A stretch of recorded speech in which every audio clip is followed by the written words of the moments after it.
Bhagavad Gita chapter 4 verses 25 to 42. This video is divided into two parts.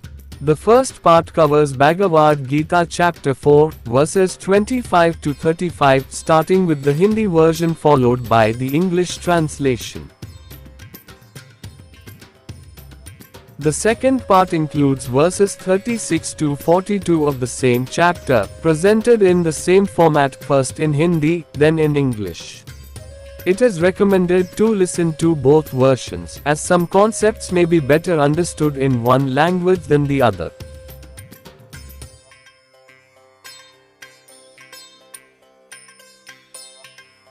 Bhagavad Gita chapter 4 verses 25 to 35. Please note English translation is given in the end. Shlok 25. Devme vapre yagyam yoginah paryupaste. Brahmagna vapre yagyam yagene vopajyohvati. योगी गहरी भक्ति के साथ ईश्वर की उपासना करते हैं और निरंतर यह प्रयास करते हैं कि वे ब्रह्म की अवस्था में बने रहें, एकदम शुद्ध, निष्पाप और वैसे ही निर्दोष जैसे वे जन्म के समय थे। यह आंतरिक प्रयास, जिसे यज्ञ कहा गया है, बहुत पीड़ा देता है, जैसे अग्नि में जलना, क्योंकि इसमें गहरी आत्मा शुद्धि और आत्मा परिवर्तन होता है। एक सच्चा योगी ईश्वर की उपासना अपने मन और हृदय को पूरी तरह शुद्ध और मासूम बनाकर करता है, पाप, अहंकार, अभिमान और मानसिक विकारों से पूरी तरह मुक्त होकर, जैसे एक नवजात शिशु होता है। इस निरंतर आत्मा अनुशासन से योगी का लक्ष्य होता है देवी के साथ अद्वैत होना। अद्वैत होना का अर्थ है देवी के समान गुण प्राप्त करना, पूर्ण रूप से शुद्ध, निष्पाप, निर्दोष होना, मन में कोई भी बुरी प्रवृत्ति न हो, काम, क्रोध, लोभ, मोह, मद और मात्सर्य जैसे 6 रिपुओं और भावनाओं पर पूर्ण नियंत्रण होना और देवी की ही तरह तपश्चर्या करना। जो योगी पहले ही देवी के साथ अद्वैत योग को प्राप्त कर चुके हैं, वे स्वयं को पूरी तरह देवी को समर्पित कर देते हैं। वे जीते जागते माध्यम बन जाते हैं, जिनके माध्यम से देवी बोलती और कार्य करती है, क्योंकि देवी केवल योगस्थ व्यक्ति के माध्यम से ही सक्रिय रूप से कार्य कर सकती हैं। ऐसा आंतरिक समर्पण ही उपासना का सबसे उच्च और सच्चा रूप है।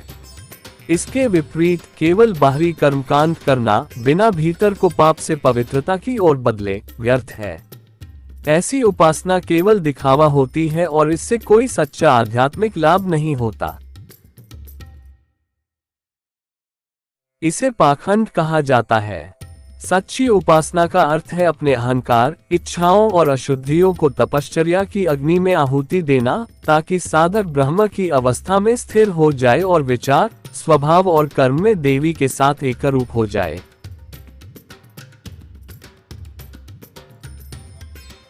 श्लोक 26। श्रोत्रादीनिन्द्रियाण्यन्ये संयमाग्निषु जुह्वति, शब्दादीन विषयानन्य इंद्रियाग्निषु जुह्वति। कुछ लोग अपनी इंद्रियों, जैसे सुनने की शक्ति को आत्म संयम की अग्नि में अर्पित करते हैं, जबकि कुछ लोग इंद्रिय विषयों, जैसे ध्वनि, को तपश्चर्या की अग्नि में अर्पित करते हैं, ताकि इंद्रियों से उत्पन्न होने वाली इच्छाओं पर विजय पा सकें। इसका अर्थ है कि वे खुद को अनुशासित करते हैं और बुरी या नकारात्मक बातें सुनने या बोलने से बचते हैं। हर व्यक्ति जन्म से अच्छा और पाप रहित होता है, लेकिन जैसे जैसे वह बड़ा होता है, बुरी संगति के कारण वह अपनी शुद्ध प्रकृति से दूर होता जाता है। नकारात्मक लोगों के साथ रहने से बुरे विचार और आदतें आती हैं और धीरे धीरे व्यक्ति गलत कर्म करने लगता है। योगी अपनी इंद्रियों को तपश्चर्या की अग्नि में अर्पित करते हैं।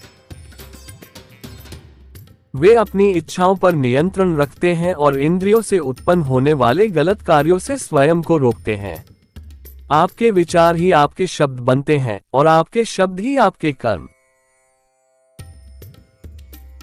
बुरे विचार अक्सर नकारात्मक चीजें सुनने या देखने से पैदा होते हैं, जो अधिकतर बुरी संगति का परिणाम होते हैं। योगी ऐसे विचारों को रोकते हैं, बुरी बातचीत, नकारात्मक शब्दों और गलत प्रभावों से दूर रहकर।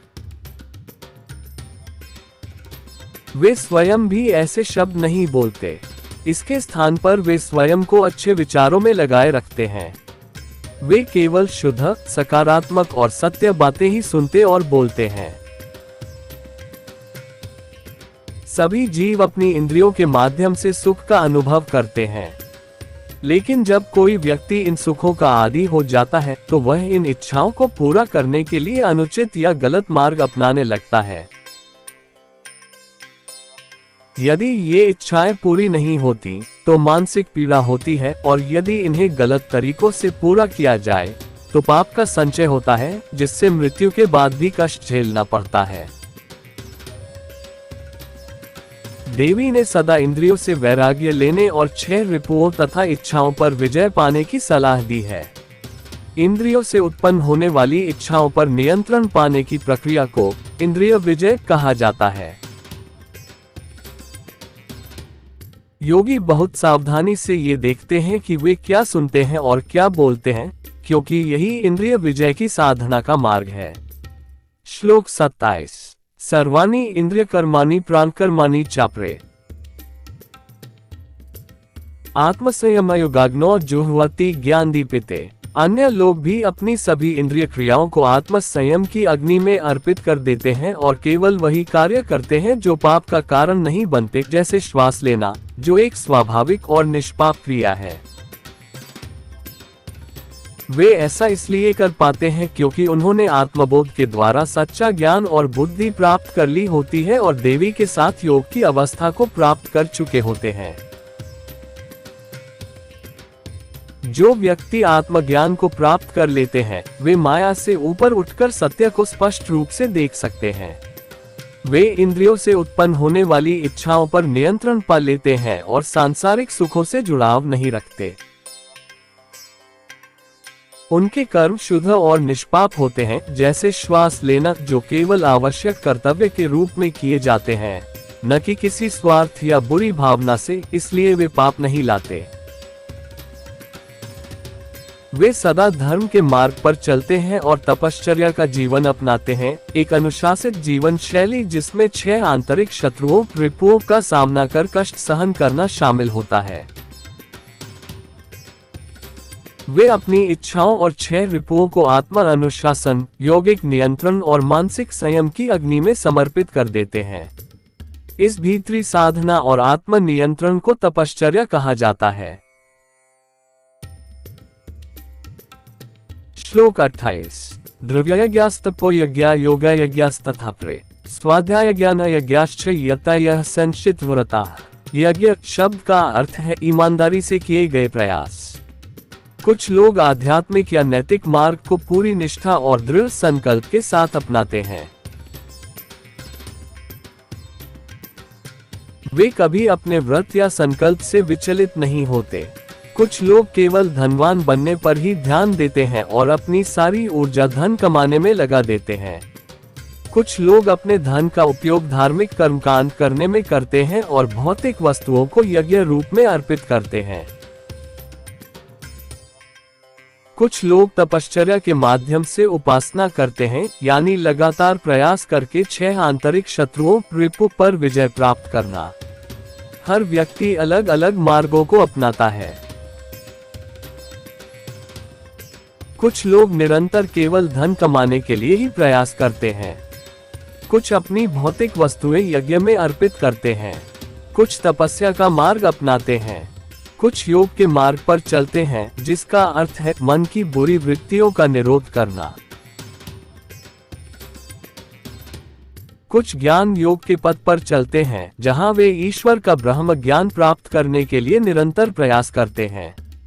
वे अद्वैत योग के माध्यम से देवी को प्राप्त करके आत्म प्रकाश सेल्फ एनलाइटनमेंट को पाने का प्रयास करते हैं, अर्थात देवी से एक रूप हो जाना। ये सभी प्रयास सच्चे और अनुशासित साधकों द्वारा अपने अपने तरीकों से किए जाते हैं। श्लोक 29। अपाने जुह्वति प्राणा प्राणेपान तथापरे प्राणापानक्ति रुद्ध्वा प्राणायाम प्रायणा। कुछ योगी अपने प्राण सांस को अंदर लेने की क्रिया को अपान सांस छोड़ने की क्रिया में अर्पित करते हैं, और कुछ अपान को प्राण में अर्पित करते हैं। वे श्वास प्रश्वास की गति को रोककर यानी श्वास को नियंत्रित करके पूर्ण रूप से प्राणायाम के अभ्यास में लीन रहते हैं। यह अभ्यास मन को शांत करने, इंद्रियों को नियंत्रित करने और ध्यान की गहराई तक पहुंचने के लिए किया जाता है, जिससे साधक अंत में ईश्वर से एकत्व अद्वैत योग प्राप्त करता है। हर व्यक्ति स्वाभाविक रूप से और अनजाने में सांस लेता है, लेकिन योगिक श्वास को प्राणायाम कहा जाता है, जिसमें पूरी जागरूकता के साथ सांस ली और छोड़ी जाती है। योगी का पूरा ध्यान आने वाली और जाने वाली सांस पर होता है। प्राणायाम एक योगिक अभ्यास है जिसमें श्वास को नियमित और सचेत रूप से नियंत्रित करके जीवन ऊर्जा प्राण को बढ़ाया जाता है। इसका उद्देश्य शरीर और मन को शुद्ध करना, मानसिक अशांति को शांत करना और साधक को गहन ध्यान के लिए तैयार करना है। अनुशासन पूर्वक श्वास पर नियंत्रण करके व्यक्ति एकाग्रता सीखता है, इंद्रियों पर नियंत्रण प्राप्त करता है, 6 आंतरिक शत्रुओं रिपुओं से लड़ता है और आंतरिक शांति व जागरूकता के माध्यम से मानसिक स्पष्टता प्राप्त करता है। प्राणायाम से तंत्रिका तंत्र संतुलित होता है, ऊर्जा बढ़ती है और भावनात्मक स्थिरता आती है। आध्यात्मिक रूप से यह एक पवित्र अभ्यास है जो नकारात्मक मानसिक वृत्तियों को रोकने, दिव्य ज्ञान ब्रह्म ज्ञान को जागृत करने और अद्वैत योग भीतर की देवी के साथ एकता को प्राप्त करने में सहायता करता है।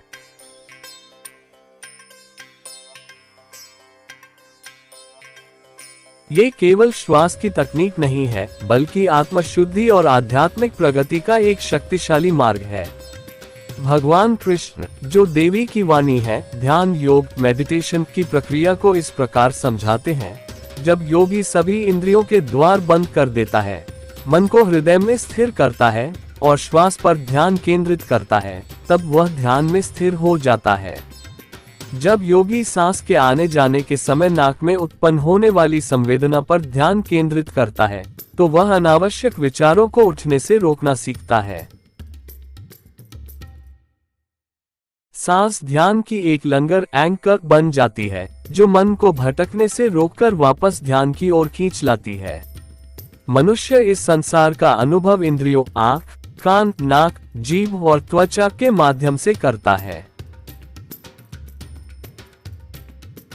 ये वे द्वार हैं जिनके द्वारा आत्मा दुनिया के साथ संपर्क बनाती है। ध्यान में इन इंद्रियों के साथ साथ मन और श्वास पर भी नियंत्रण जरूरी होता है। ध्यान करते समय मन स्वभाव से भटकता है, क्योंकि वह हवा की तरह चंचल होता है। इंद्रिय सुखों का आकर्षण और 6 आंतरिक शत्रु काम, क्रोध, लोभ, मोह, अहंकार और ईर्ष्या गहरे ध्यान की अवस्था समाधि तक पहुंचने में बाधा बनते हैं, जहां मन पूरी तरह से शांत और विचारों से मुक्त हो जाता है। इस स्थिति तक पहुंचने के लिए साधक को ईमानदारी से अनावश्यक विचारों को रोकने का प्रयास करना चाहिए, चेतना को मस्तिष्क में केंद्रित रखना चाहिए और मन का निष्पक्ष रूप से निरीक्षण करना चाहिए। सांस पर ध्यान देना ध्यान योग का मुख्य हिस्सा है, जो मानसिक एकाग्रता को बढ़ाता है और मन को तुरंत या हानिकारक प्रतिक्रिया देने से रोकने में मदद करता है।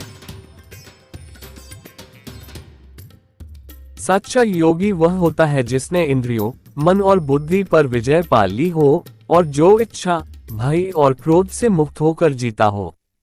देवी के माध्यम से भगवान कृष्ण बताते हैं कि ऐसी गहरी अनुशासनशीलता से मोक्ष, मुक्ति और परमात्मा से एकता प्राप्त होती है।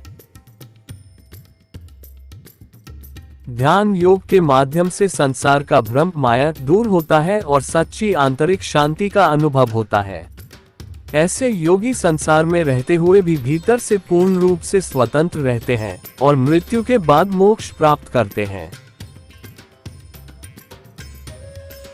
यदि कोई व्यक्ति 6 आंतरिक शत्रुओं पर नियंत्रण करना सीख जाए, तो वह ऐसे कार्यों से बच सकता है जो उसे या दूसरों को हानि पहुंचाते हैं। यदि ध्यान की राह को ईमानदारी से अपनाया जाए, तो यह समाधि की अवस्था और अंततः परमात्मा से एकता की ओर ले जाती है। श्लोक 30। अपरे नियताहारा प्राणान प्राणेषु जुह्वति सर्वप्यते यज्ञविदो यज्ञक्षपित कल्पशा। देवी भगवान श्री कृष्ण के अवतार के माध्यम से मन को वश में करने का एक और उपाय बताती हैं, आहार संयम के माध्यम से योग का मार्ग। कुछ योगी अपने इंद्रियों पर नियंत्रण पाने के लिए अपने आहार को नियंत्रित करते हैं। वे अपने प्रिय भोजन को छोड़कर और भूख को सहन करना सीखकर यह अभ्यास करते हैं कि शरीर नहीं बल्कि मन ये तय करे कि क्या और कब खाना चाहिए। आहार पर नियंत्रण इसलिए आवश्यक है क्योंकि उचित आहार के बिना योग संभव नहीं है। किसी भी प्रकार के योग अभ्यास के लिए एक स्वस्थ और संतुलित आहार जरूरी है। अत्यधिक भोजन करना या लंबे समय तक भूखा रहना दोनों ही योगी के लिए हानिकारक हैं। कुछ अन्य योगी श्वास पर नियंत्रण करने पर ध्यान केंद्रित करते हैं और प्राणायाम के माध्यम से विभिन्न प्राण शक्तियों को एक दूसरे में अर्पित करते हैं। ये सभी साधक जो अनुशासन के साथ यज्ञरूप साधना करते हैं, अपने भीतर की अशुद्धियों को जला देते हैं और आत्मा को शुद्ध करते हैं। ये श्लोक ये दर्शाता है कि नियत आहार और आंतरिक संयम दोनों अत्यंत आवश्यक हैं। जो व्यक्ति संयमित जीवन जीते हैं और अपने प्राणों को आत्मिक यज्ञ के रूप में अर्पित करते हैं, वे शुद्ध होते हैं और योग के मार्ग पर आगे बढ़ते हैं। योगी तरह तरह के कष्टों के माध्यम से अपने पापों को जलाता है और जन्म के बाद जो बुराइयां और पाप इकट्ठे हुए हैं, उन्हें मिटाने का प्रयास करता है। वो मन की नकारात्मक प्रवृत्तियों का भी विरोध करता है।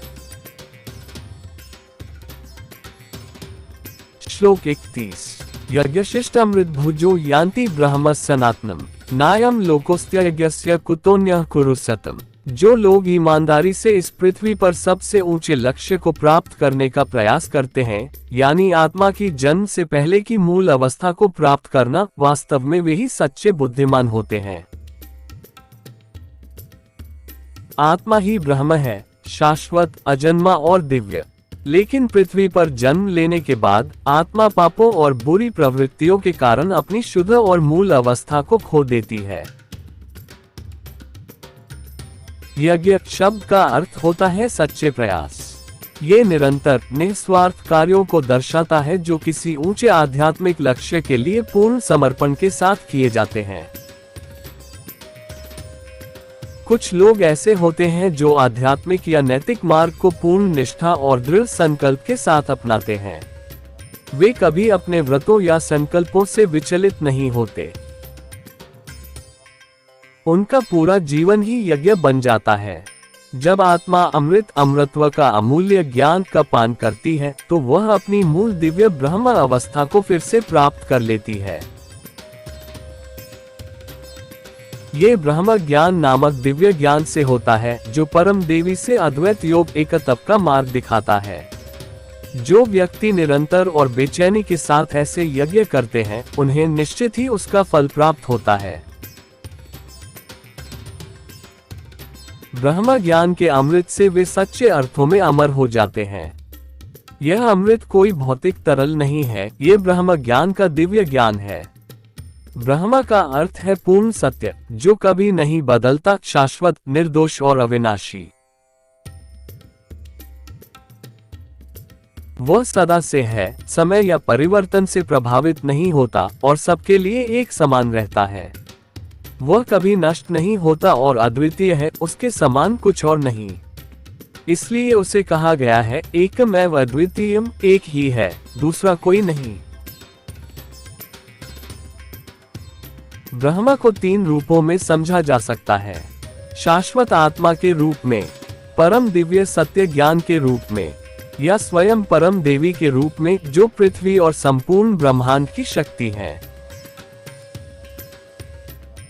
लेकिन जो लोग इस सत्य को जानने का कोई प्रयास नहीं करते, उन्हें कुछ भी प्राप्त नहीं होता। ऐसे लोगों के लिए ये संसार भी कोई वास्तविक महत्व नहीं रखता, तो फिर वे उच्च लोक की आशा कैसे कर सकते हैं? सच्चे मार्ग को न जानने के कारण वे और अधिक पाप संचित करते जाते हैं।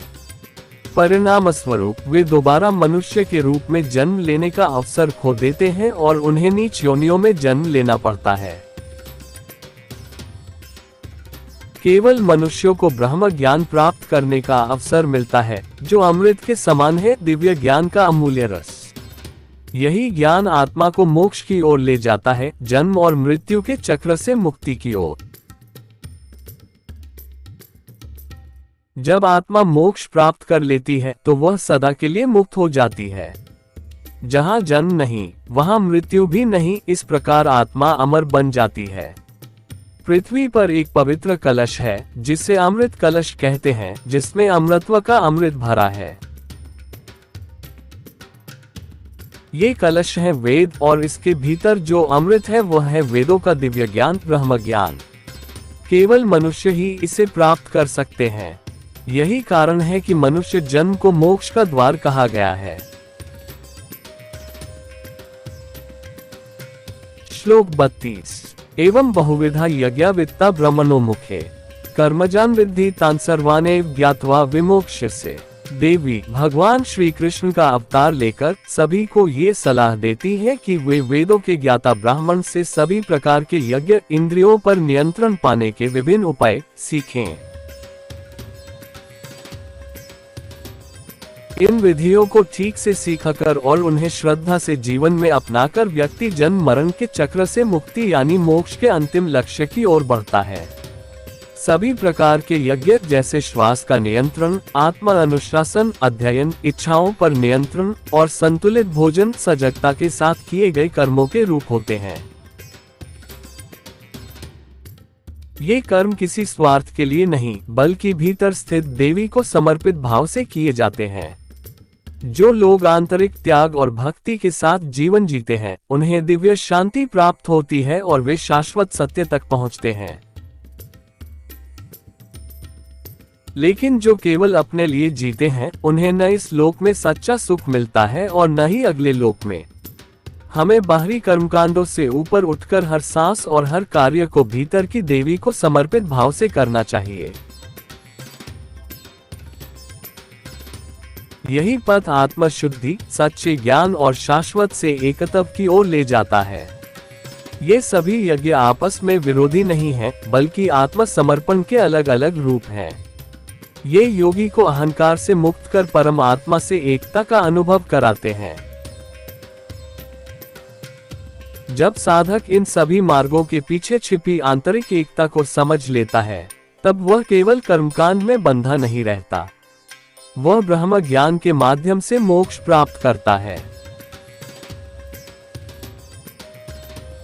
श्लोक 33। श्रेयान् द्रव्यमयज्ञ यज्ञः परन्तप सर्वं कर्माखिलं पार्थ ज्ञाने परिसमाप्यते। हे अर्जुन, ज्ञान यज्ञ अर्थात सभी प्रकार के ज्ञान, जिसमें ब्रह्म ज्ञान भी शामिल है, को प्राप्त करने का प्रयास भौतिक वस्तुओं के यज्ञ से कहीं श्रेष्ठ है। वास्तव में सभी कर्म अंततः दिव्य ज्ञान में ही समाप्त होते हैं और उसी की पूर्ति करते हैं। कोई भी कार्य करने के लिए ज्ञान अनिवार्य होता है। ये ज्ञान केवल शैक्षणिक नहीं होता, बल्कि ये दिव्य होता है, जो देवी से प्राप्त होता है। हर इंसान जन्म से अज्ञानी होता है। जैसे जैसे एक बच्चा बढ़ता है, वह चलना, बोलना, भाषा समझना और अन्य जीवन कौशल सीखता है। पृथ्वी पर जीने और कुछ अर्जित करने के लिए हर व्यक्ति को तरह तरह का ज्ञान प्राप्त करना होता है। लेकिन केवल शैक्षणिक या सांसारिक ज्ञान पर्याप्त नहीं है। ब्रह्म ज्ञान अर्थात दिव्य और शाश्वत ज्ञान भी आवश्यक है। इसके बिना कोई भी व्यक्ति सच्ची सफलता या जीवन का सर्वोच्च लक्ष्य प्राप्त नहीं कर सकता। देवी भगवान श्री कृष्ण के अवतार के माध्यम से ये सिखाती है कि ज्ञान योग अर्थात जीवन जीने और मोक्ष प्राप्त करने के लिए आवश्यक संपूर्ण ज्ञान की खोज मानव द्वारा किए गए किसी भी अन्य प्रयास से अधिक मूल्यवान है। क्योंकि बिना ज्ञान के कोई भी कर्म सही ढंग से नहीं किया जा सकता। ज्ञान ही सभी सफलता का आधार है और मोक्ष की कुंजी है। श्लोक 34। तद्विद्धि प्रणिपातेन परिप्रश्नेन सेवया उपदेक्ष्यन्ति ते ज्ञान ज्ञानिनस्तत्त्वदर्शिनः। इस दिव्य ज्ञान को प्राप्त करने के लिए नम्रता के साथ समर्पण करें, सच्चे भाव से प्रश्न पूछें और उन व्यक्तियों की सेवा करें जो वास्तव में ज्ञानी हैं, जिन्हें वेदों का सच्चा ज्ञान है। बुद्धिमान व्यक्ति जिन्होंने सत्य को देखा और अनुभव किया है, वही इस पवित्र ज्ञान को आपके साथ साझा करेंगे। वैदिक काल में गुरु को परम आदर दिया जाता था। शिष्य गुरु को भगवान के समान मानते थे। वे गुरु की भक्ति से सेवा करते थे, निस्वार्थ भाव से उनका हृदय जीतते थे और कृतज्ञता स्वरूप गुरु दक्षिणा अर्पित करते थे। ये श्लोक ब्रह्म ज्ञान, सबसे उच्च और दिव्य ज्ञान प्राप्त करने का मार्ग दिखाता है। नम्रता, भक्ति, सच्ची जिज्ञासा और निस्वार्थ सेवा। सच्चे सीकर को तत्वदर्शी गुरु के पास जाना चाहिए। ऐसे आत्मज्ञानी गुरु जिनकी अंतर्दृष्टि परम देवी पर केंद्रित होती है, जो समस्त ज्ञान की मूल स्रोत है। प्रणिपात, समर्पण, सच्चा प्रणाम केवल शारीरिक नहीं होता, यह अहंकार और बुद्धि का सत्य के चरणों में समर्पण है। परिप्रश्न, प्रश्न पूछना प्रश्न बहस से नहीं, बल्कि आत्मा की गहरी तड़प से आने चाहिए, परमात्मा से एकत्व प्राप्त करने की सच्ची इच्छा से। सेवा, सेवा भाव, निस्वार्थ सेवा हृदय को शुद्ध करती है और साधक को गुरु के भीतर की दिव्य ज्योति को ग्रहण करने योग्य बनाती है। ऐसा गुरु केवल एक मानव शिक्षक नहीं होता, बल्कि देवी के ज्ञान का माध्यम होता है, एक ऐसा व्यक्ति जो निरंतर उनके साथ एकत्व में जीता है। ऐसे गुरु के माध्यम से दिव्य ज्ञान साधक के भीतर जागृत होता है, उधार का नहीं, बल्कि प्रत्यक्ष अनुभव के रूप में। जब साधक अहंकार से मुक्त और भक्ति से पूर्ण हो जाता है, तब अंतःस्थ गुरु के रूप में देवी स्वयं भीतर से मार्गदर्शन करने लगती है। श्लोक 35। यज्ञात्वा न पुनर्मोहमेव यास्यसि पांडव येन भूतान्य शेषेन द्रक्ष्यस्यात्मन्यथो मयि। इन सभी बातों को समझने के बाद इंसान को ये भ्रम नहीं रहना चाहिए कि क्या सही है और क्या गलत। उसे गलत रास्तों की ओर आकर्षित नहीं होना चाहिए। हे अर्जुन, जब तुम इस दिव्य ज्ञान ब्रह्म ज्ञान को प्राप्त कर लोगे, तब तुम फिर कभी मोह या भ्रम में नहीं फंसोगे। इस ज्ञान के माध्यम से तुम सभी जीवों को अपने ही आत्म स्वरूप में और मुझ में भी देखोगे। इस दिव्य ज्ञान को वास्तव में समझकर तुम सभी जीवों को अपने समान और ईश्वर का ही अंश समझोगे। तुम ये भी देखोगे कि ईश्वर हर एक जीव में विद्यमान है। देवी, जो भगवान श्री कृष्ण के अवतार के माध्यम से बोल रही हैं, ये भरोसा दिलाती है कि जब कोई साधक इस परम ज्ञान को जान लेता है, तब वह फिर कभी माया या भ्रम से ग्रस्त नहीं होता। अज्ञान का पर्दा हट जाता है। इस ज्ञान के द्वारा साधक ये जानता है कि सभी जीव अलग अलग नहीं हैं, बल्कि गहराई से एक दूसरे से जुड़े हुए हैं। वह देखता है कि हर जीव उसके ही आत्म स्वरूप में स्थित है और यह आत्मा ईश्वर से अलग नहीं है, क्योंकि देवी ही सभी प्राणियों का शरीर है। इसलिए योगी यह महसूस करता है कि ईश्वर सभी जीवों में है और स्वयं उसमें भी, उसके अपने शरीर के रूप में। ये है एकता की दृष्टि, सभी प्राणियों को ईश्वर का अंश मानना, उन्हें अपने भीतर और ईश्वर में देखना। ये दृष्टि अद्वैत को जन्म देती है, जिसमें केवल एक ही परमात्मा अनेक रूपों में प्रकट होता है। ये श्लोक साधक को प्रेरित करता है कि वह बाहरी भेदभाव से ऊपर उठकर जीवन की एकता को समझे। ये समझ करुणा, वैराग्य और मुक्ति को जन्म देती है। इससे सभी प्रकार के भेदभाव और दूसरों के प्रति घृणा का अंत हो जाता है। English translation, verse 25। दैवमेवाप्रे यज्ञम योगिनः पर्युपास्ते ब्रह्माग्नावप्रे यज्ञम यज्ञेन वोपजुह्वति। Yogis worship with deep devotion by constantly striving to remain in the state of Brahman, pure, innocent, and equal to how they were at birth. This inner effort, called yajna, brings intense suffering, like burning in fire, because it involves deep purification and self-transformation. A true yogi worships God by keeping their mind and heart completely pure and innocent, free from all sin, pride, ego, and bad tendencies, just like a newborn. Through this constant inner discipline, they aim to become Advat with the goddess. Becoming Advat means having exactly the same qualities as the goddess, being absolutely pure, sinless, innocent, having no negative tendencies of the mind, complete control over the six ripus: lust, anger, greed, attachment, pride, jealousy, mastery over emotions, and performing tapashcharya, austerities, just as the goddess does. Those who have already attained Advat Yoga with the goddess surrender themselves fully to her. They become living instruments through whom she speaks and acts, as she can only work actively through a yogastha, steadfast in yoga, individual. This form of inner surrender is the highest and most authentic form of worship. In contrast, simply performing external rituals without purifying the self from sinfulness to sinlessness is meaningless. Such actions are only for show and bring no real spiritual progress. This kind of worship is called pakhand, hypocrisy. True worship means offering the self into the fire of tapashcharya to dwell in state as Brahma, burning away the ego, desires, and impurities so that one becomes one with the divine goddess in thought, nature, and action. Verse 26. Shrotradinindriyanyanya sayamagnishu juhvati. Shabdadin vishayananya indriyagnishu juhvati. Some people offer their senses, like hearing, into the fire of self-control, while others offer sense objects, like sound, into the fire of tapashcharya to win desires arise from the senses. This means they discipline themselves by avoiding hearing or speaking bad or negative things. Every person is born good and sinless. But as they grow older, they often drift away from their pure nature because of bad company. Being around negative people brings bad thoughts and habits, and slowly the person starts doing wrong actions. Yogis offer their senses into the fire of tapashcharya, austerity.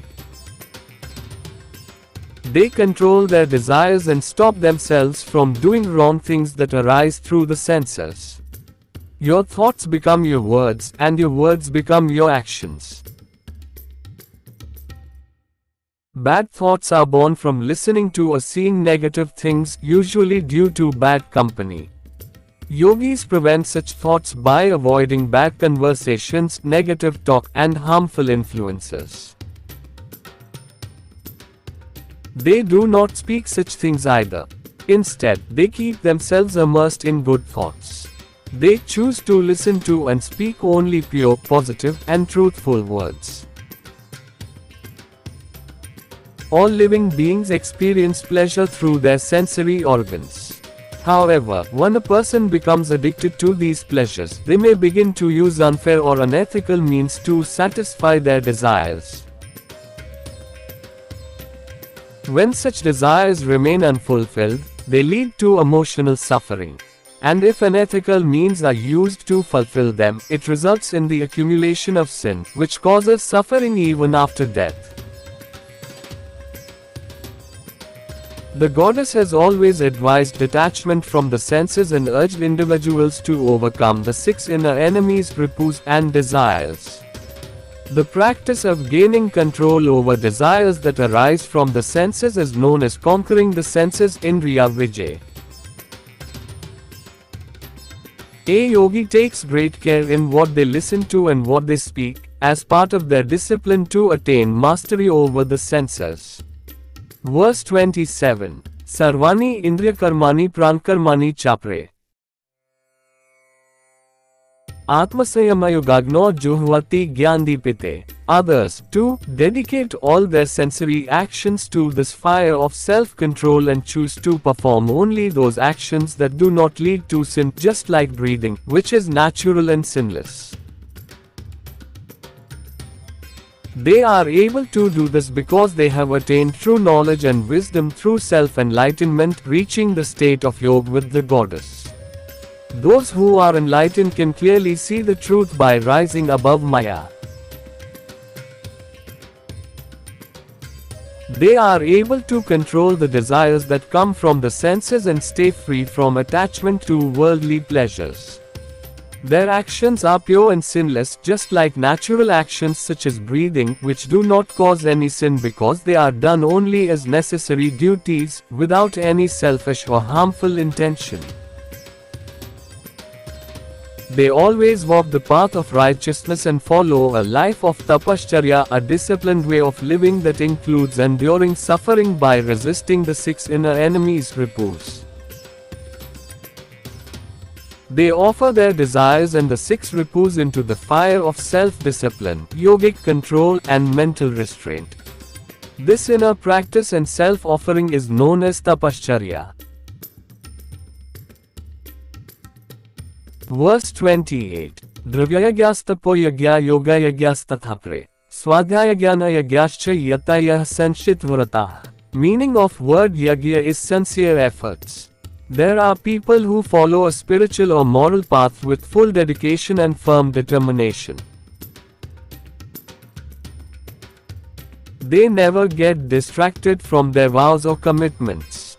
Some people focus only on becoming rich and put all their energy into earning money. Others use their wealth to perform religious rituals and offer material things as a form of sacrifice. Some worship through tapashcharya, a life of continuous effort to resist the 6 inner enemies ripus. Different people follow different paths. Some constantly work only to earn wealth. Some offer material possessions in sacrifice. Others practice austerity. Some follow the path of yoga, which means restraining the negative tendencies, vrittis, of the mind. Others walk the path of Gyan Yoga, where they make constant efforts to gain divine Brahma Gyan. They try to attain self-enlightenment by obtaining the goddess through Advaita Yoga, the state of becoming one with the goddess. All of these are done by sincere and disciplined seekers in their own ways. Verse 29. Apane juhvati prana pranepan tathapre. Pranapanakti ruddhva pranayam prayana. Some yogis offer the incoming breath into the outgoing breath, and the outgoing into the incoming, thus refers to breath control. They restrain the movements of both inhalation and exhalation and remain deeply devoted to the practice of pranayam. This process helps them purify the mind, calm thoughts, and prepare for deep meditation leading to union with the divine. Everyone breathes naturally and unconsciously. But in yogic breathing, known as pranayam, the breathing is done with full awareness. The yogi focuses completely on the incoming and outgoing breath. Pranayam is the yogic practice of controlling and expanding life energy prana through conscious and regulated breathing. Its purpose is to purify the body and mind, calm mental disturbances, and prepare the seeker for deep meditation. By practicing breath control with discipline, a person learns to concentrate, gains control over the senses, resists the 6 inner enemies ripus, and develops mental clarity through inner calmness and awareness. Pranayam also balances the nervous system, increases energy, and brings emotional stability. Spiritually, it is a sacred practice that helps restrain negative mental tendencies, vrittis, awaken divine knowledge, Brahma Gyan, and attain Advaita Yoga, a state of oneness with the inner goddess.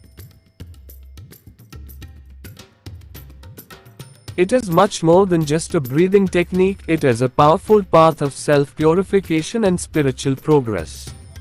Lord Krishna, as the voice of the goddess, explains the practice of Dhyan Yoga meditation by saying, closing all the doors of the senses, fixing the mind in the heart, and concentrating on the breath, the yogi becomes steady in meditation. By focusing on the sensation of air entering and leaving the nose during inhalation and exhalation, the yogi learns to stop unnecessary thoughts from arising. The breath becomes an anchor to bring the mind back to focus whenever it starts to wander. A human experiences the world through the senses: eyes, ears, nose, tongue, and skin. These are the doors through which the soul interacts with the world. In meditation, these senses, along with the mind and breath, must be controlled. The mind naturally wanders during meditation because it is restless like the wind.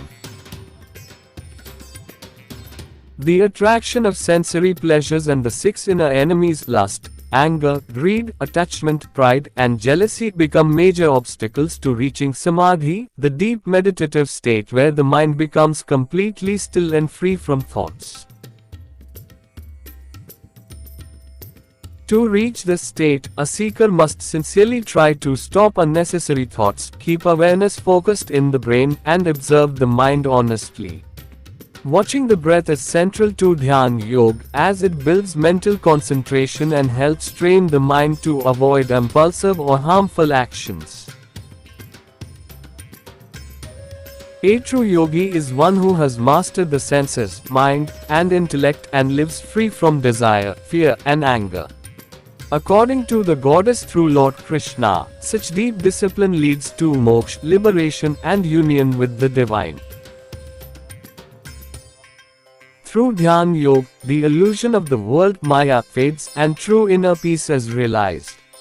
Even while living in the world, such yogis remain inwardly free and attain liberation after death. By learning to control the six inner enemies, one can avoid reactions that bring harm or suffering. If the path of meditation is followed with sincerity, it leads to samadhi and ultimately to oneness with the divine. Verse 30. Apre nyatahara pranan praneshu juhvati. Sarvepyate yagyavido yagyakshapit kalmsha. The goddess, through the avatar of Lord Krishna, explains another method of controlling the mind, the path of yoga through food discipline. Some yogis try to gain mastery over their senses by regulating their diet. By giving up the foods they like and learning to tolerate hunger, they train themselves to understand that it is not the body, but the mind, that should decide when and what to eat. Controlling food intake is important because yoga is not possible without proper diet. A healthy and balanced diet is necessary for any kind of yogic practice. Overeating or starving for long periods is harmful and not suitable for a yogi. Other yogis focus on controlling their breath and offer different life energies, pranas, into one another through pranayama. All these practitioners who follow the path of sacrifice yajna through discipline purify their inner self and burn away impurities. This verse highlights that moderation in food, niyat ahar, along with inner self-control is essential.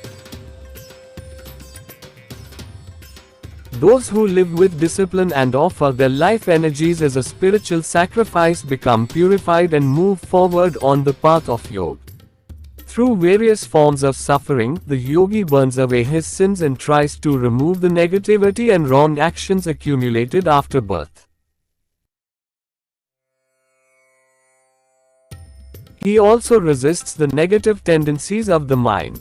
Verse 31. Yagyashishtamrit bhujo yanti brahma sanatnam. Nayam lokostya yagyasya kutonyah kurusatam. Those who sincerely make efforts to achieve the highest goal on earth, attaining the original state of the soul before birth, are truly wise. The soul is Brahma, eternal, unborn, and divine.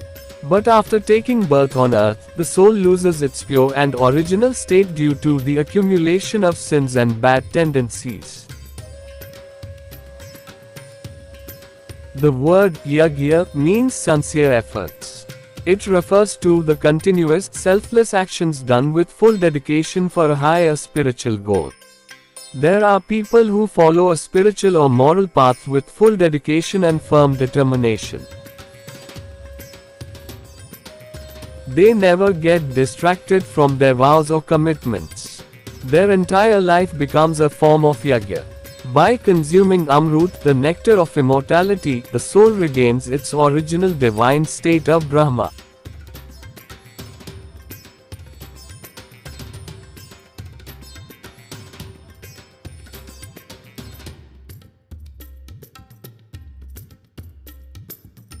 This happens through divine knowledge called Brahma Gyan, which shows the path of Advait Yoga, union with the Supreme Goddess. Those who constantly and restlessly perform such yagya definitely receive the results. Through the nectar of divine knowledge, they become truly immortal. This Amrut is not a physical liquid, it is the divine knowledge of Brahma Gyan. Brahma means the absolute, unchanging, eternal, flawless, and indestructible. It has always existed, is not affected by time or change, and remains the same for everyone. It never dies and is unique, there is nothing else like it. That is why it is called Ekam Ev Advitiyam, the one and only, without a second. Brahma can be understood as the eternal soul, Atma, the ultimate divine truth, or the Supreme Goddess herself, who is the power behind earth and the entire universe. But those who do not make any effort to know this truth gain nothing. For such people, even this world holds no real meaning. How can they hope for a higher world? Not knowing the true path, they accumulate more and more sins. As a result, they lose the chance to be born as a human again and must take birth in lower forms of life. Only human beings have access to Brahma Gyan, which is like Amrut, the nectar of divine wisdom. This knowledge guides the soul toward moksha, freedom from the cycle of birth and death. Once the soul attains moksha, it becomes free forever. With no birth, there is no death, thus, the soul becomes immortal. There is a sacred pot called Amrut Kalash on earth, which holds this Amrut of immortality. This pot is the Vedas, and the Amrut inside is the divine knowledge of the Vedas, known as Brahma Gyan. Only human beings have the ability to reach it, that is why human birth is considered the gateway to moksha.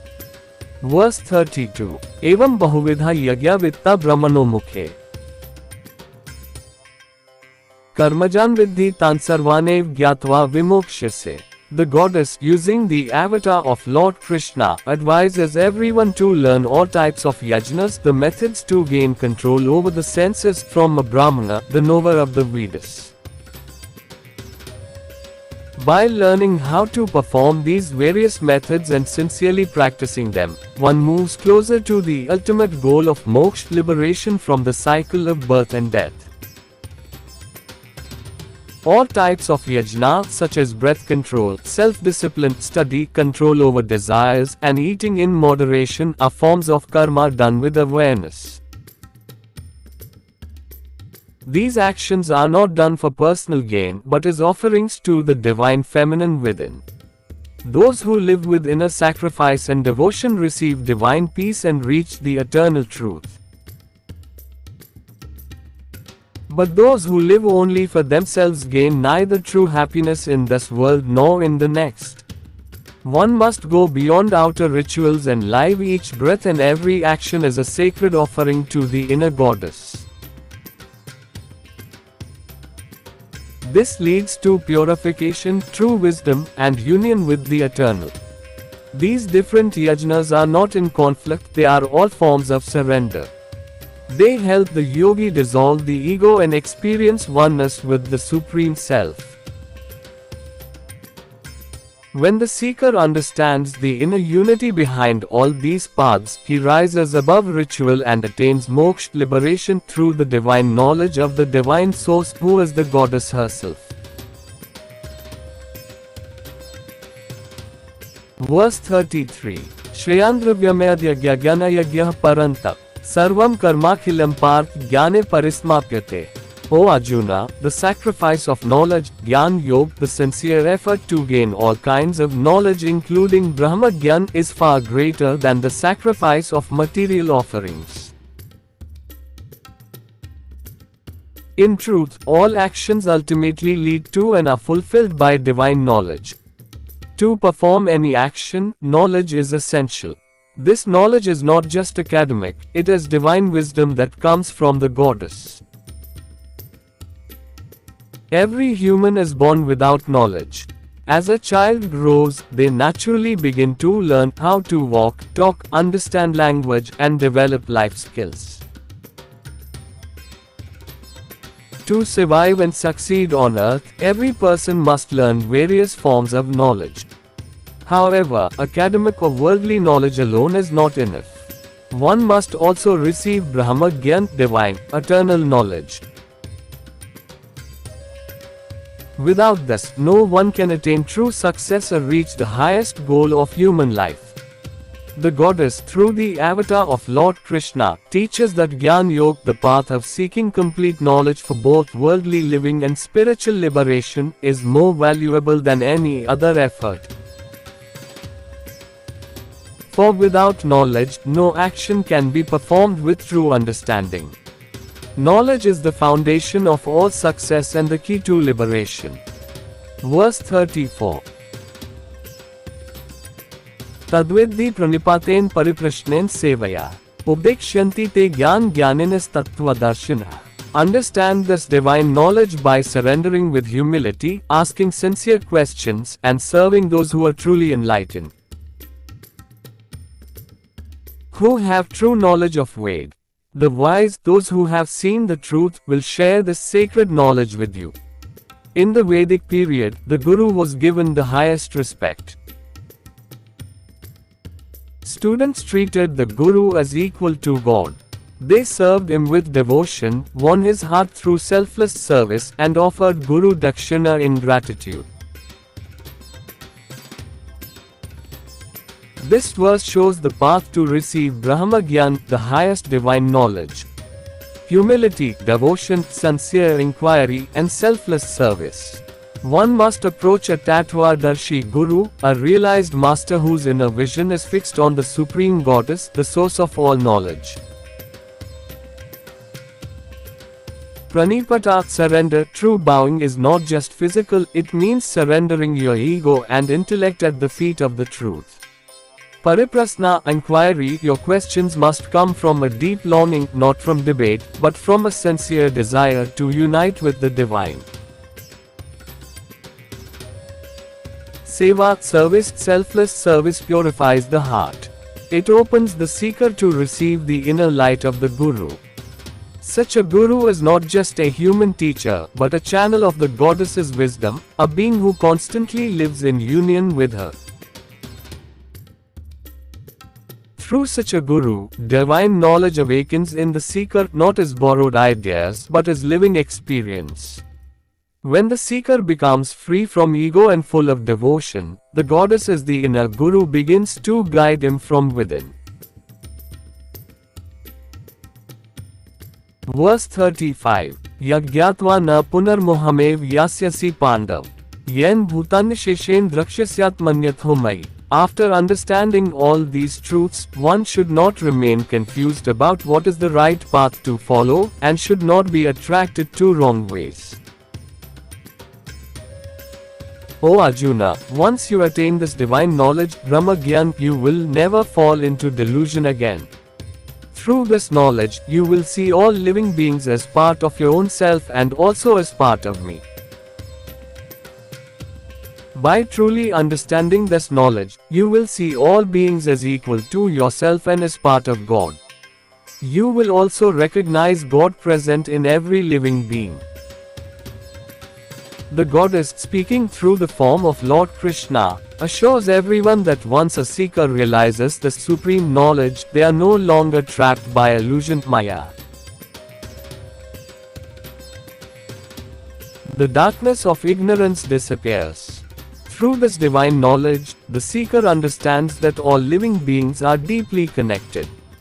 One sees every being existing within the self and also realizes that the self is not different from the divine, because the goddess is the very body of all living beings. Thus, a yogi realizes that God is present in every living being and also within himself as his true body. This is the vision of oneness, seeing all beings as part of the divine, present within the self and within God. This leads to Advait non-dual understanding that there is only one God appearing in many forms. This verse inspires the seeker to go beyond outer differences and to realize the unity of all life. This understanding gives rise to compassion, detachment, and liberation. It brings an end to all forms of discrimination and hatred toward others.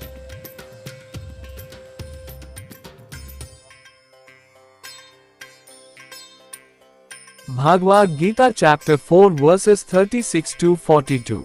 Please note English translation is given in the end. Shlok 36. Api chedsi papebhyah sarvebhyah papkrittamah. Sarvam gyanplavanev vrijin santarishyasi. जीवन जन्म से मृत्यु तक भावनाओं के सागर को पार करने की एक यात्रा है। हर कोई जन्म लेते ही जीवन के चक्र में प्रवेश करता है। इस जन्म और मृत्यु के चक्र से मुक्त होना और मोक्ष प्राप्त करना ही जीवन का मुख्य उद्देश्य है।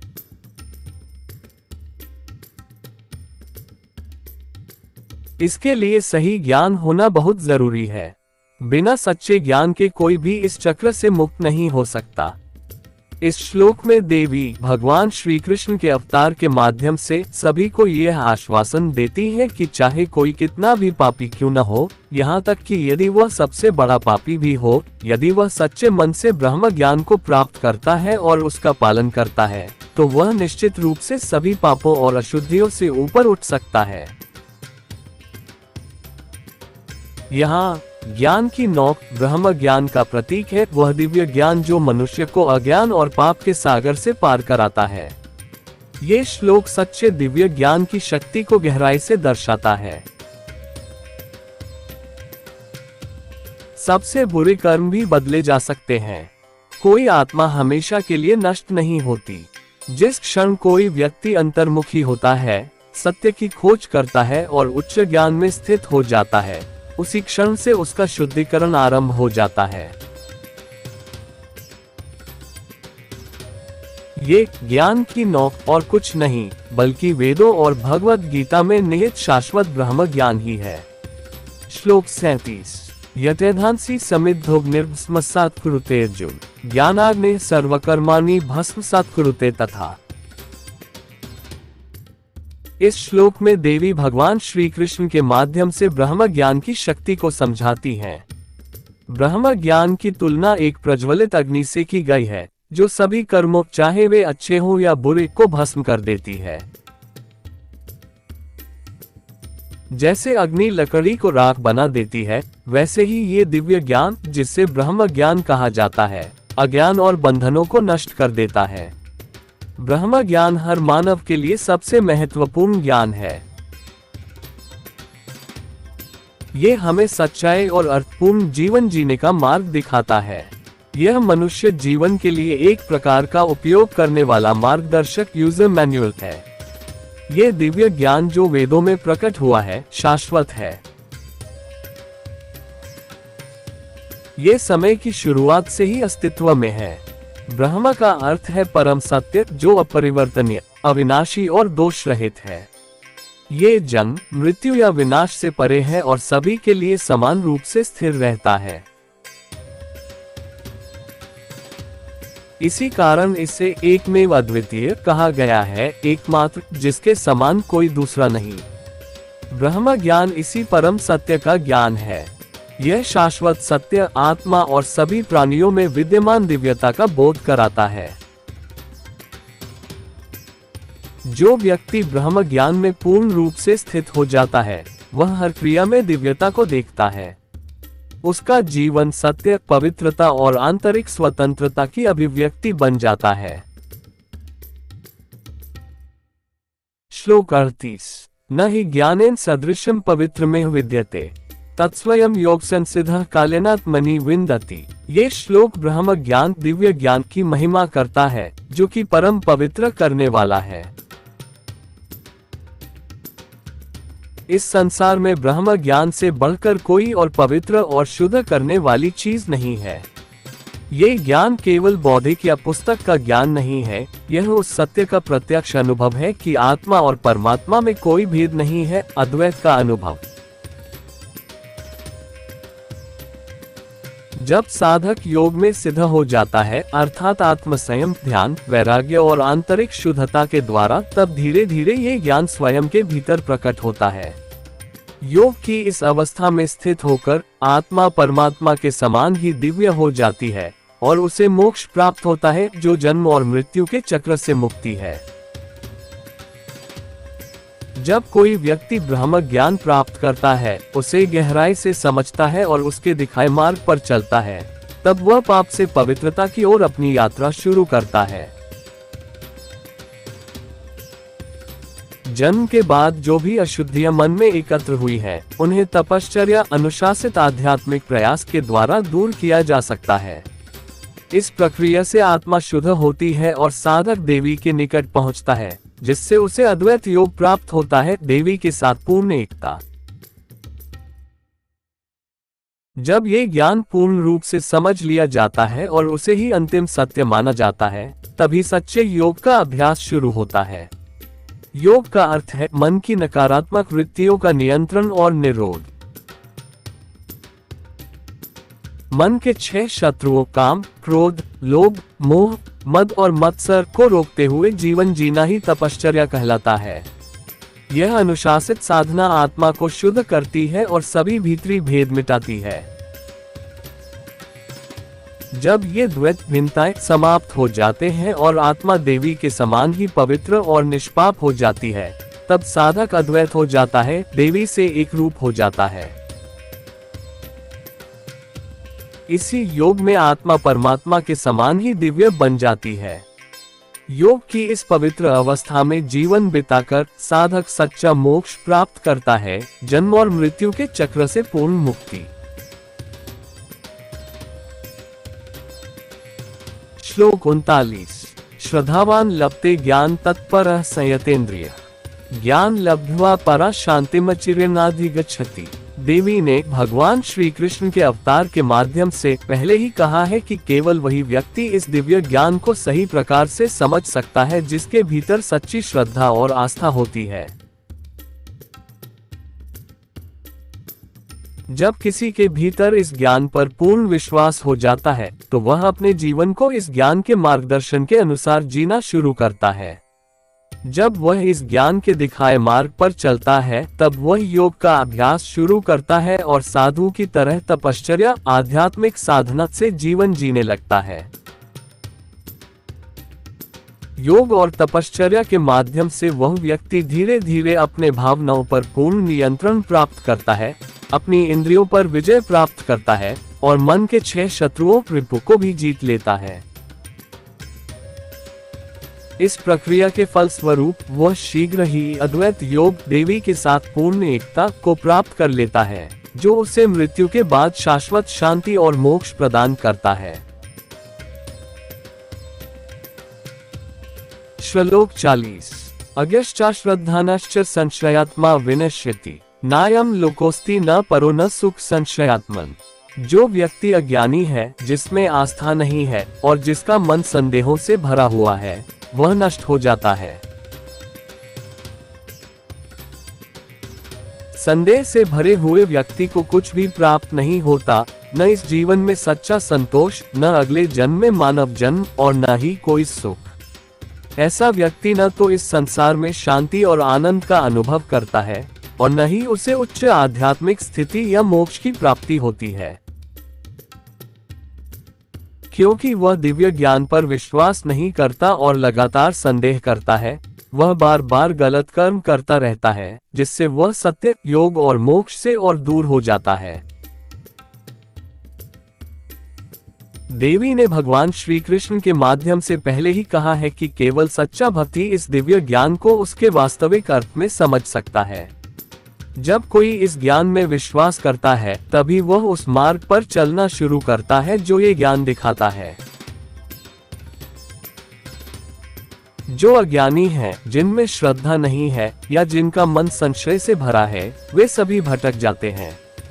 संदेह करने वाला व्यक्ति कुछ भी प्राप्त नहीं कर पाता, न इस संसार में सच्चा सुख और न ही अगले जीवन में कोई शुभ फल। उन्हें इस जीवन में भी सच्चा आनंद नहीं मिलता, क्योंकि वे इस दिव्य ज्ञान में विश्वास नहीं करते। जब विश्वास और स्पष्टता नहीं होती, तो वे लगातार गलत कर्म करते हैं। उन्हें कभी भी आंतरिक शांति या आनंद की प्राप्ति नहीं होती, जो केवल समर्पण और योग से आता है। इसका परिणाम ये होता है कि उनके पाप बढ़ते जाते हैं और वे न तो दोबारा मानव जन्म पाते हैं और न ही मोक्ष। इस प्रकार जो संदेह और गलत कर्मों में जीते हैं, उनके लिए ये जीवन भी व्यर्थ हो जाता है और वे न भविष्य में मानव जन्म प्राप्त करते हैं, न ही उन्हें अंतिम मुक्ति मोक्ष मिलती है। श्लोक 41। योगसनिस्थ कर्माण ज्ञान संशय आत्मवंतम न कर्माणि निबध्नन्ति धनंजय। हे धनंजय अर्जुन, जो व्यक्ति योग के माध्यम से सभी कर्मों का त्याग करता है, अर्थात वह अनासक्त होकर सभी कर्म देवी को अर्पित करता है, जिसके सभी संदेह ब्रह्म ज्ञान ईश्वरीय ज्ञान की शक्ति से नष्ट हो चुके हैं, और जो आत्म नियंत्रित रहता है, आत्मा की उस मूल और शुद्ध अवस्था को बनाए रखता है जैसी वह जन्म के समय थी। ऐसा व्यक्ति कर्मों से बंधता नहीं, उसके कर्म उसे बंधन में नहीं डालते। सच्चा योगी वह होता है जो अनासक्त होकर कर्म करता है, योग के माध्यम से कर्म संन्यास करता है,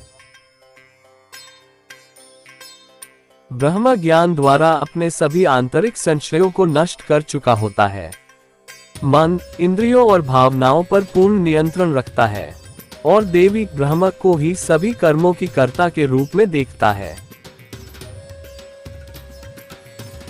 ऐसा योगी हर कर्तव्य निस्वार्थ भाव से, बिना अहंकार या फल की इच्छा के करता है और सदा योग में स्थित रहता है, क्योंकि उसके कर्म पवित्र, अनासक्त और सही उद्देश्य से किए गए होते हैं, इसलिए वे बंधन नहीं उत्पन्न करते।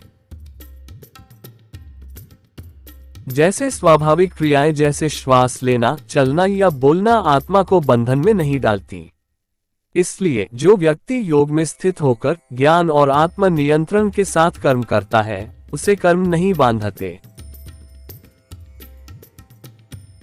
जो व्यक्ति हर कर्म ब्रह्म को, जो कि देवी ही है, अर्पित करता है और जन्म के समय जैसी पवित्र अवस्था को बनाए रखता है, वह न पाप से छूता है, न ही संसार के सुख दुखों से बंधता है, जैसे कमल का पत्ता जल से अछूता रहता है। संन्यास को ही निवृत्ति, निर्वाण, शिव, योग और वैराग्य कहा गया है। ये सब मन की इच्छाओं के पूर्ण त्याग और दोषरहित स्थिति को दर्शाते हैं। इस स्थिति में रहने वाला व्यक्ति परमात्मा को जान चुका होता है, सभी प्राणियों में ईश्वर को देखता है और सभी से एकत्व अनुभव करता है। इसलिए वह न किसी से द्वेष करता है, न भेदभाव करता है, न ही किसी को हानि पहुंचाता है। संन्यास, त्याग और कर्म योग निस्वार्थ सेवा दोनों ही आत्मकल्याण और अंतिम मुक्ति मोक्ष की ओर ले जाते हैं। कर्म योग में जीवन सेवा के लिए समर्पित होता है, जिसमें पवित्र भावना, उत्तम उद्देश्य और यह ध्यान होता है कि किसी को कष्ट न पहुंचे। ऐसा कार्य सदा ईश्वर की स्मृति के साथ, बिना फल की इच्छा और अहंकार के किया जाता है। कर्म योगी सफलता और असफलता में समान रहता है और सदा योग की अवस्था में स्थिर रहता है। केवल सच्चा योगी, जिसका ईश्वर में अडिग विश्वास हो, भावनाओं पर पूर्ण नियंत्रण हो, अहंकार न हो, और जो षड्रिपु काम, क्रोध, लोभ, मोह, मद, मात्सर्य पर विजय प्राप्त कर चुका हो, कि कर्म योग के मार्ग पर पुनर्तः चल सकता है। कर्म योग का सबसे आवश्यक नियम है सदैव योग की स्थिति में रहना। जो व्यक्ति सदा संन्यास की अवस्था में रहता है, उसमें और देवी में कोई भेद नहीं रहता। यदि कोई भेद आ जाए तो वह द्वंद्व वियोग उत्पन्न करता है, जिससे योग से अलगाव होता है। यह अलगाव धर्म की हानि और अधर्म की ओर प्रवृत्ति का कारण बनता है। जो व्यक्ति योग की स्थिति में रहकर पवित्र मन से निस्वार्थ, उचित और धर्म में कर्म करता है, उसे शांति और सच्चा सुख प्राप्त होता है।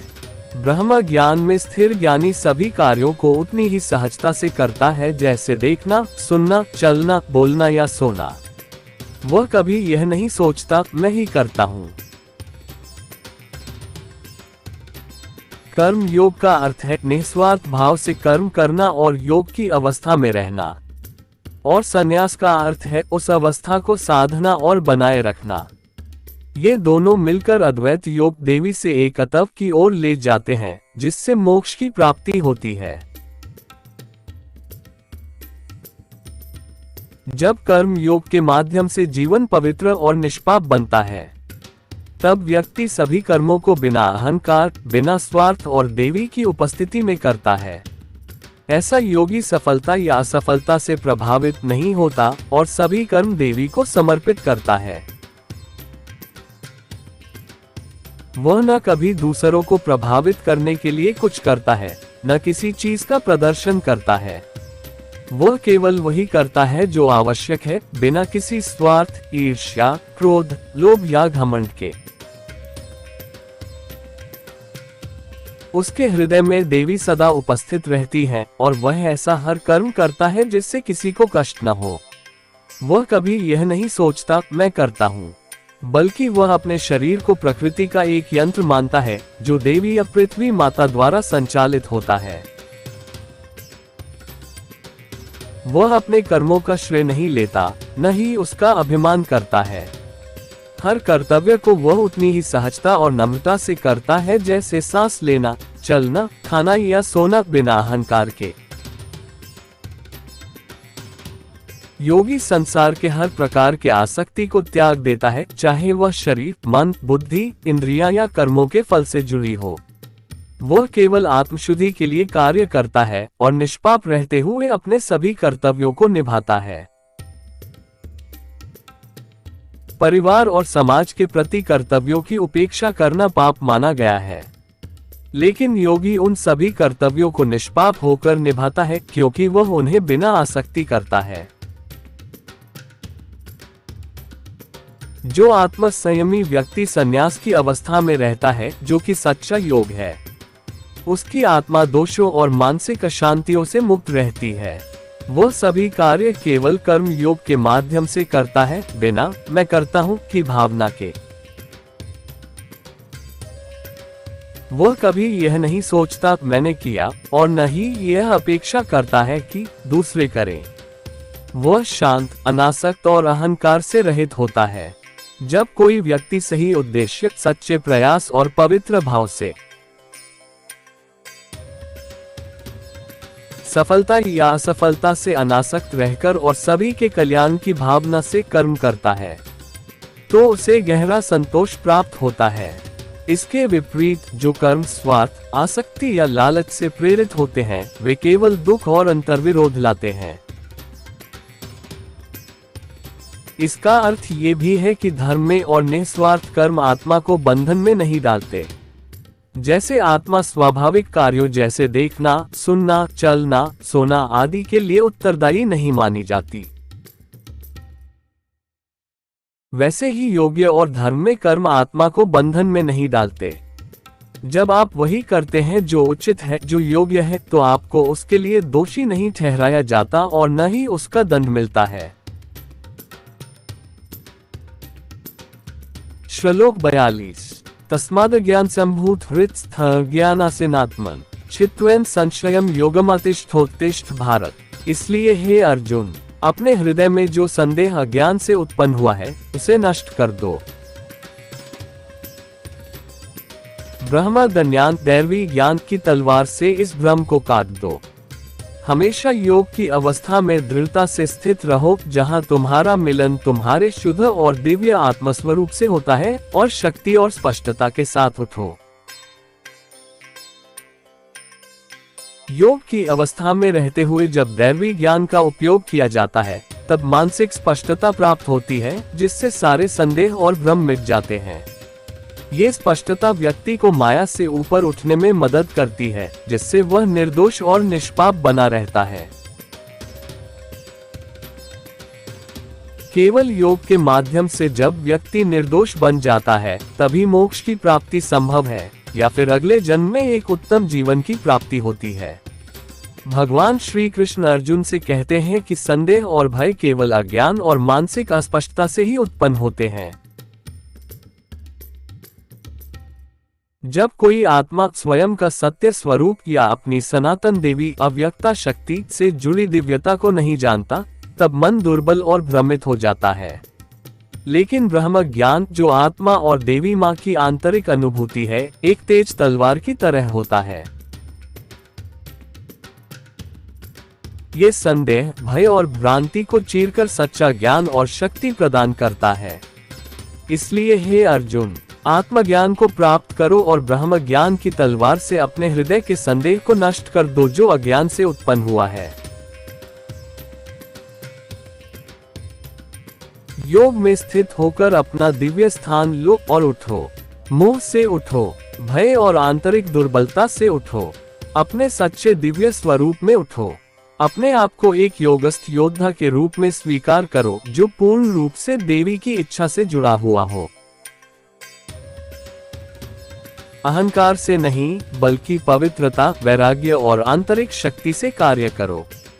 सच्चा ब्रह्म ज्ञान, जो शाश्वत आत्मा और देवी माँ का प्रत्यक्ष ज्ञान है, एक तलवार की तरह है। ये सारे अज्ञान, संदेह और भ्रम को काट देता है। भगवान कृष्ण अर्जुन को बाहरी युद्ध लड़ने को नहीं कह रहे, वे उसे भीतर का युद्ध जीतने का आदेश दे रहे हैं। वह युद्ध जिससे व्यक्ति उतना ही पवित्र बन सके जितना वह जन्म के समय था। जब तक अज्ञान, भय और भ्रम का आंतरिक युद्ध नहीं जीता जाता, तब तक कोई भी बाहरी कार्य न शुद्ध होता है, न सार्थक। संदेह में मत रहो, अज्ञान में मत रहो, ज्ञान की तलवार उठाओ। योगस्थ बनो और अपने दिव्य स्थान पर स्थित हो जाओ। जो व्यक्ति देवी आंतरिक दिव्य आत्मा के चरणों में पूर्ण रूप से समर्पित होता है, वह ज्ञान द्वारा अज्ञान को नष्ट करता है और जो सदा अद्वैत योग की अवस्था में जीता है, वही व्यक्ति वास्तव में मुक्त, निर्भय और पूर्ण होता है। English translation. Bhagavad Gita chapter 4 verses 36 to 42। Verse 36। अपि चेत्सि पापेभ्यः सर्वेभ्यः पापकृत्तमः सर्वं ज्ञानप्लवनेव वृजिन संतरिष्यसि। Life is a journey across the ocean of emotions, from birth to death. Everyone enters the cycle of life at birth. The main goal is to break free from the cycle of birth and death and attain moksha, liberation. To do this, one must have the right knowledge. Without true knowledge, no one can escape this cycle. In this verse, the goddess, through the avatar of Lord Shri Krishna, assures everyone that no matter how sinful a person may be, even if someone is the worst of sinners, if they sincerely obtain and follow true knowledge, Brahma Gyan, they can surely rise above all sins and impurities. Here, the boat of knowledge is a metaphor for Brahma Gyan, the divine wisdom that helps a person cross the ocean of ignorance and sin. This verse strongly emphasizes the power of true divine knowledge. Even the worst karmas can be transformed. No soul is condemned forever. The moment a person turns inward, seeks the truth, and becomes established in higher knowledge, they begin to purify themselves. This boat of knowledge is none other than the eternal wisdom of Brahma Gyan found in the Vedas and the Bhagavad Gita. Verse 37. Yatedhansi samidhognirvsmasat kurute Arjun. Jnanagne sarvakarmani bhasmasat kurute tatha. In this verse, the goddess, through Lord Krishna, explains the power of Brahma Gyan.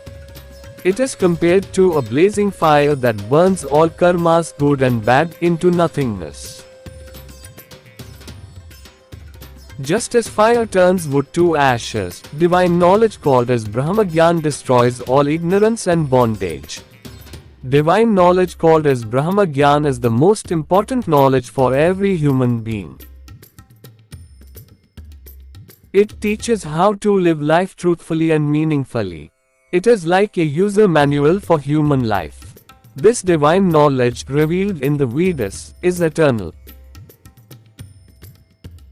It has existed since the beginning of time. Brahma means the absolute truth, unchanging, indestructible, and flawless, dosh-rahit. It is beyond birth, death, or decay, and remains the same for all.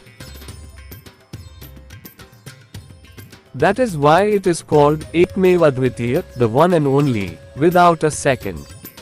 Divine knowledge called as Brahma Gyan is the knowledge of this supreme truth. It reveals the eternal reality, the true self Atma, and the divine essence in all beings. One who is deeply established in Brahma Gyan sees divinity in every action.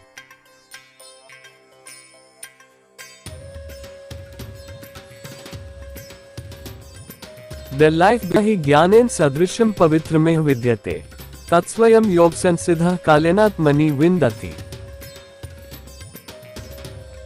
This verse glorifies divine knowledge, Brahma Gyan, as the supreme purifier. There is nothing in this world as pure and sacred as true knowledge. This knowledge is not merely intellectual, it is the direct realization that the individual soul is not different from the supreme Advat. When a seeker becomes perfected in yoga through self-discipline, meditation, detachment, and inner purity, they gradually realize this knowledge within themselves. By living in the state of yoga, the individual soul becomes equally divine as the Supreme and attains moksha, liberation from the cycle of birth and death. Once a person receives Brahma Gyan, divine knowledge, understands it deeply, and follows the path shown by it, they begin their journey from sinfulness to sinlessness. By removing the impurities accumulated after birth and cleansing the soul through the process of tapascharya, disciplined spiritual effort, one can move closer to the goddess and attain Advat Yoga, complete union with her. Only when this knowledge is fully understood and accepted as the absolute truth can one begin the true practice of yoga. Yoga means the resistance and control, nirodha, of the negative tendencies, vrittis, of the mind. Living a life that resists the six enemies, ripus, of the mind, lust, anger, greed, attachment, pride, and jealousy, is called tapascharya. This disciplined practice purifies the soul and helps in removing all inner differences. As these dualities disappear and the soul becomes as pure and sinless as the goddess, the seeker becomes Advat, one with the goddess. In this union, called yoga, the individual soul becomes equally divine as the Supreme. Living in the sacred state of yoga, one attains true moksha, liberation from the cycle of birth and death. Verse 39. Shraddhavan labte gyan tatparah sanyatendriya. Gyan labdhva para shantimachiryanadhi gachati.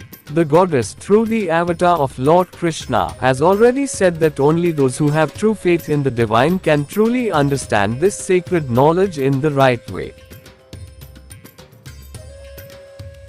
Once a person develops complete faith, they begin to live their life according to the guidance of this knowledge. Walking on the path shown by it, they begin the practice of yoga and start living with discipline and devotion, like a sadhu, through the process of tapasya, spiritual effort. Through yoga and tapasya, they gradually gain full control over their emotions, conquer their senses, and overcome the 6 ripus, inner enemies. As a result, they quickly succeed in attaining Advait Yoga, a state of complete oneness with the goddess, which brings eternal peace and moksha, liberation after death. Verse 40. Agyascha shraddhanascha sanshayatma vinashyati. Nayam lokosti na parona sukh sanshayatman. The one who is ignorant, who has no faith, and whose mind is full of doubt, is destroyed. A person filled with doubt gains nothing, nor true fulfillment in this life, nor a better next birth as a human, nor happiness. Such a person neither enjoys the real peace and joy of this world, nor does he attain the higher spiritual state or liberation. Because of constant doubt and disbelief in divine knowledge, he keeps doing wrong actions, which led him further away from truth, yoga, and moksha. The goddess, through Bhagwan Shri Krishna, has already said that only a true believer in God can understand this divine knowledge in its true spirit. When one has faith in this knowledge, only then does one begin to live life according to the path it shows. Those who are ignorant, lack faith, or have a doubtful mind, all go astray. A person who doubts gains nothing, neither true fulfillment in this world nor joy in the next. They do not experience real happiness in this life because they do not trust this divine knowledge. Without trust and clarity, they keep committing wrong actions. They never attain inner peace or joy, which comes only through surrender and yoga. This leads to the accumulation of sins. As a result, they fail to attain a human birth again or achieve moksha, liberation. So, for those who live in doubt and wrongdoing, this life becomes meaningless, and they lose the chance for both future human birth and final liberation. Verse 41. Yogsanista karmana gyansanchin sanshem. Atmantam na karmani nibadhnanti Dhananjay. O Dhananjay Arjuna, a person who renounces all actions through yoga, meaning they act without attachment and offer all their actions to the goddess, whose doubts have been removed by the power of Brahmagyan, divine knowledge, and who remains fully self-controlled, maintaining the soul in its original pure state as it was at the time of birth, is not bound by karma. Their actions do not create bondage. A true yogi is someone who acts without attachment. Karma sannyas through yoga has destroyed all inner doubts. Through divine knowledge, Brahmagyan has complete control over the mind, emotions, and senses, and sees the goddess Brahma as the true doer of all actions. Such a yogi performs every duty selflessly, without ego or desire for results, and remains constantly established in yoga. Because their actions are pure, detached, and done with the right purpose, they do not create bondage. Just as natural actions like breathing, walking, or speaking do not bind the soul, therefore, karma does not bind the one who lives in yoga, possesses divine knowledge, and has full self-mastery. A person who performs all actions while remaining established in Brahma, that is, staying as pure and detached as at the time of birth, and offers every action to Brahma, who is the goddess without any attachment to worldly pleasures, to the work itself, or to its outcomes, remains untouched by sin, just as a lotus leaf remains unaffected by water. Sannyas is also known as Nivritti, Nirvana, Shiv, Yoga, and Vairagya. All these refer to the complete cessation of desires and the absence of negative tendencies of the mind. A person in this state has true realization of God, sees the divine in all beings, and experiences oneness with everyone. As a result, such a person does not hate, discriminate, or harm anyone. Sannyas pronunciation and karma yoga selfless action, serving others without expecting personal gain, both lead to the highest spiritual well-being and final liberation, moksha. In karma yoga, life is devoted to selfless service, with pure intentions, a noble goal and a deep concern that no one is harmed in the process. Such work is performed with constant remembrance of God, without desire for reward, and without ego. A karma yogi remains steady in both success and failure, always rooted in the state of yoga. Only a true yogi, one who has unwavering faith in God, full control over emotions, no ego, and the strength to overcome the 6 inner enemies, Kshatripas, can fully walk the path of karma yoga. The most essential condition in karma yoga is to remain constantly established in yoga. A person who remains constantly in the state of sannyas has no difference between their qualities and those of the goddess. If such differences arise, they create dvandva, duality, which causes inner conflict, viyoga, and separate yoga. This separation leads to the loss of dharma, righteousness, and turns one towards sinful or unjust ways of dealing with life and desires. Righteous and selfless actions, performed in the state of yoga with a pure heart, without expectation or seeking credit, bring lasting peace and joy. A wise person, deeply established in divine Brahma Gyan, performs all actions, big or small, as naturally as daily activities. Whether it is seeing, hearing, touching, eating, walking, sleeping, or speaking, such a person never thinks, "I am the doer." Karma yoga means performing selfless actions while being in the state of yoga, and sannyas means striving to stay in that state through inner discipline. Both ultimately lead to Advaita Yoga, union with the goddess, which results in moksha. A pure and sinless life on earth is possible only when actions are performed in the state of yoga, through the path of karma yoga. True yoga is a blend of both sannyas, stilling the mind, chitta vritti nirodha, and karma yoga, selfless action with devotion and detachment. A true yogi, united with the goddess through yoga, lives a pure, sinless life.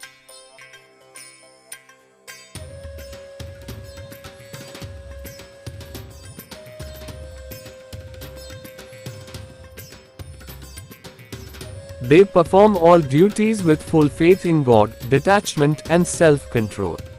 With a pure mind and disciplined senses, they keep God constantly in their awareness while acting. They remain untouched by success or failure and offer the results of their actions to the goddess with humility and gratitude.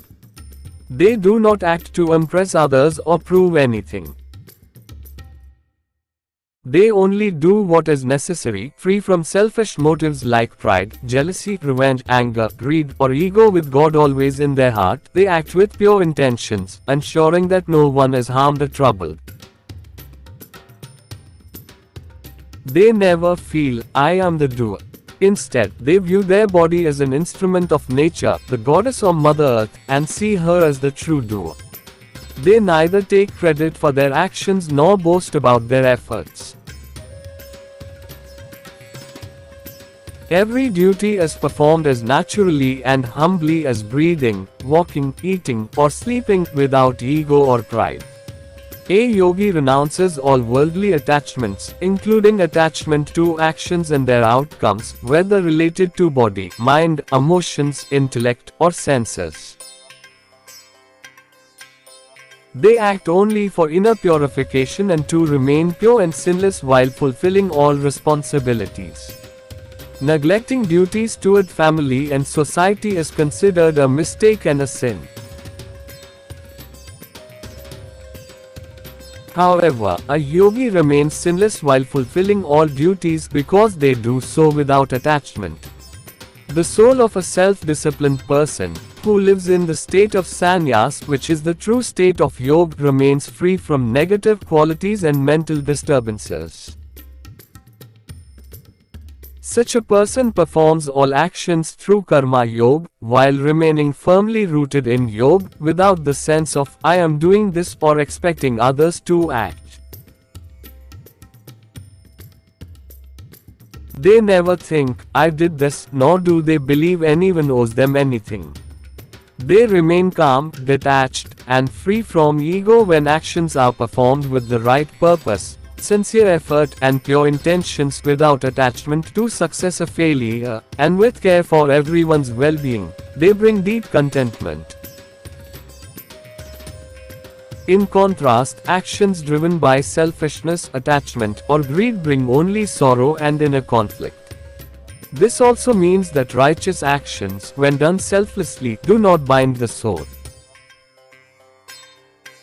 Just as the soul is not responsible for natural activities like seeing, hearing, touching, eating, walking, breathing, or sleeping, so too, rightful and natural actions do not create binding karma. When you do what is right and appropriate, Jayogya Ahete, you are not held accountable for such actions, nor punished for doing what is just. Verse 42. Tasmadagyan sambhut hritstha gyanasinatman, chitwen sanshayam yogamatishthottisht bharat. Therefore, O Arjuna, destroy the doubt that has arisen in your heart due to ignorance. Use the sword of Brahmagyan, divine knowledge, to cut through this confusion. Always remain firmly established in the state of yoga, the union with your pure, divine self, and arise with strength and clarity. Using divine knowledge while being in the state of yoga helps gain mental clarity, which removes all doubts and confusions. This clarity allows one to rise above Maya illusion and remain sinless and innocent. Only after remaining sinless through yoga can a person attain moksha, liberation, or get a better birth in the next life. This verse is a powerful call to inner awakening. Krishna tells Arjuna that doubt and fear arise only from ignorance and lack of mental clarity. Brahma Gyan, the inner realization of the self and the Divine Mother, is like a sharp sword. It cuts through all doubt, fear, and delusion, bringing true understanding and strength. Therefore, O Arjuna, become self-enlightenment and with the sword of Brahma Gyan, cut through this doubt that has arisen in your heart due to ignorance. Take your stand in yoga and arise. As long as one remains unaware of their divine origin and eternal connection with the Supreme, be it the Atma or the Divine Mother, Avyakta Shakti, the mind is ruled by fear, confusion, and self-doubt. Rise from delusion. Rise from fear and inner weakness. Rise into your true divine identity. Take up your role as a Yogastha warrior, fully aligned with the divine will. Act not with ego, but from a place of purity, detachment, and inner strength. True Brahma Gyan, the direct knowledge of the eternal self and the Divine Mother, is like a sword. It cuts through all ignorance, doubt, and illusion. This is not theoretical knowledge. It is realized in the stillness of yoga, in surrender, and in the transformation of consciousness.